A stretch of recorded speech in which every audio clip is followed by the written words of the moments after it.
Hello বন্ধুরা, কেমন আছেন সবাই? আশা করছি ভালো আছেন, সুস্থ আছেন। আমিও ভালো আছি, সুস্থ আছি।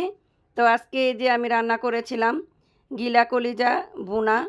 তো আপনাদের মাঝে আজকে শেয়ার করব আমি কিভাবে গিলা কলিজা আলু দিয়ে ভুনা করেছি।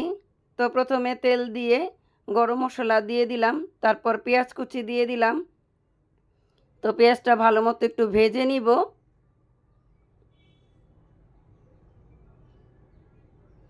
পেঁয়াজটা একটু ভেজে নিয়েছি, এখন দিয়ে দিব আদা রসুন বাটা। তো আদা রসুন বাটা দিয়ে এখানে সমস্ত মশলা পানি দিয়ে আমি গুলে রেখেছিলাম। হলুদ, মরিচ, ধনিয়া, জিরার গুঁড়া আর দিয়ে দিলাম লবণ। এখন মশলাগুলি ভালো মতো কষিয়ে নিব।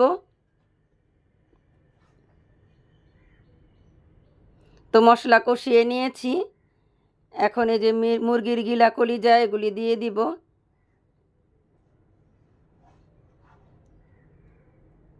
তো বৃষ্টির দিনে ভুনা খিচুড়ি আর মুরগির গিলা কলিজা ভুনা খুবই মজা হয়, তাই আমি আজকে করলাম। তো ভাবলাম বন্ধুদের মাঝে শেয়ার করি।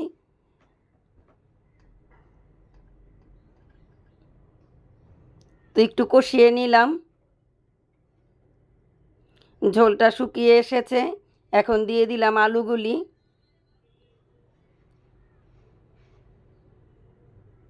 আলু দিয়ে ভালো মতো কষিয়ে নিব।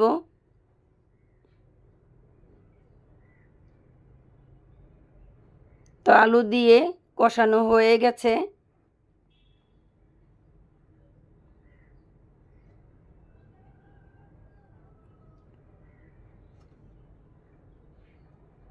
এখন দিয়ে দিলাম পানি সিদ্ধ হওয়ার জন্য।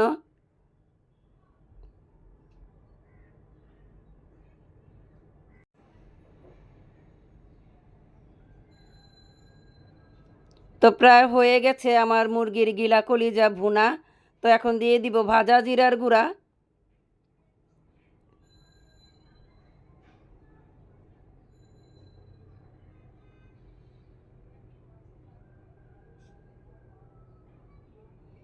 তো ভাজা জিরার গুঁড়া দিয়ে কিছুক্ষণ চুলায় অল্প আঁচে রেখে দিব।